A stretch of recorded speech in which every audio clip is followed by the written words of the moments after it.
한국교회 주요 교단들이 이단으로 결의한 평강제일교회 박윤식 씨가 최근 이단 결의에 대한 재심을 요구하고 있는 가운데 세계 한인 기독교 이단 대책 연합회가 박 씨의 이단성을 밝히는 기자회견을 열었습니다.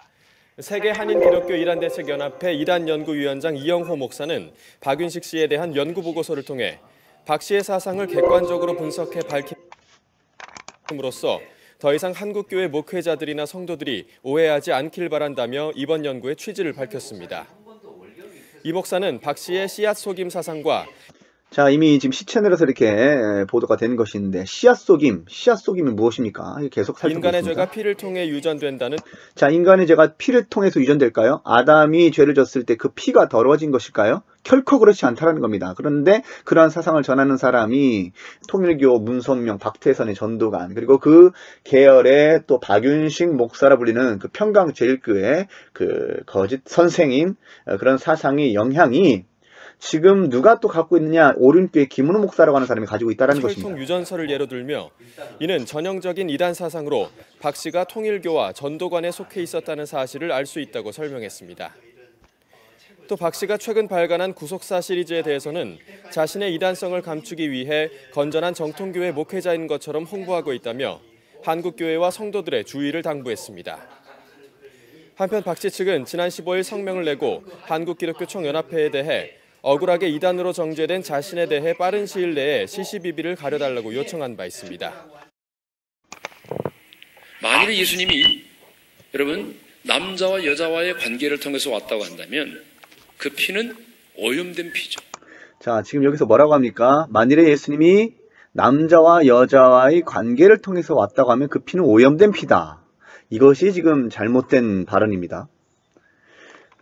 요셉의 씨가 정자죠. 요셉의 씨가 마리아에게로 들어가면 그것이 이제 피가 들어간 것이다. 그런데 요셉이 죄가 있기 때문에 그 죄는 아담으로부터 온 죄고 그 죄는 피를 통해서 왔기 때문에 그 피는 오염된 피다라는 그런 논리입니다. 이것이 잘못된 주장입니다. 아담과 하와의 그 원죄를 갖게 되는 피가 되는 거죠. 그래서 아담과 하와 이후에 유전적으로 흘러오는 죄를 갖게 되기 때문에 그 피는 우리의 죄를 사할 수가 없습니다. 지금 여기서 유전적으로 흘러오는 죄를 갖게 된다라고 말할 때는 피의 유전을 말하는 겁니다.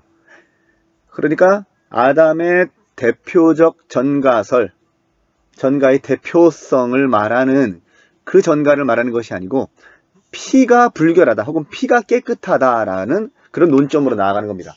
예수님께서 거룩하다고 하실 때는 예수님이 몸이 청결하다라는 뜻이 아니죠. 그러니까 예수님이 물질적으로 샤워를 해서 깨끗하다라는 것이 아니죠. 예수님께서 제자들의 발을 씻겨주셨을 때는 그것은 상징적으로 보여주신 것입니다. 그러니까 영적인 의미를 예수님께서 부여하시기 위해서 상징적으로 몸을 그의 발을 씻기시는 그런 일들을 하신 겁니다. 그러니까 피가 실제로 인간과 다른 어떤 신성한 피를 말하는 것이 아니죠. 예수님께서 거룩하시다고 할 때 혹은 예수님의 몸이 거룩하시다고 할 때 그것은 예수님의 몸이 다른 사람의 몸에 비해서 어떤 다른 육체를 가지고 계셨거나 혹은 더 깨끗한 몸을 가졌다라고 할 때는 물질적으로 깨끗하다라는 것이 아니고 영적으로 깨끗하다라는 그 의미를 갖고 있는 겁니다. 피가 거룩하다고 할 때에는 그것도 마찬가지로 그것이 물질적으로 깨끗하다라는 뜻이 아닙니다. 그런데 지금 이 죄의 문제를 다룸에 있어서 아담이 선악과를 따먹었을 때에 그것이 이제 물질적인 피인데 이 물질적인 피가 더러워졌다라고 그렇게 보고서 성경을 해석을 하는 겁니까? 그러니까 이것이 위험한 해석이 되는 겁니다.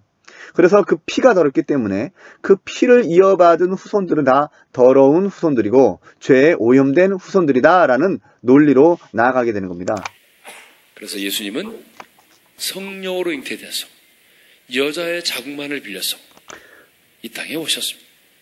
여기서도 잘못된 발언을 하고 있습니다. 여자의 자궁만을 빌렸다라는 것은 아주 위험한 발언입니다. 자궁만 빌렸다.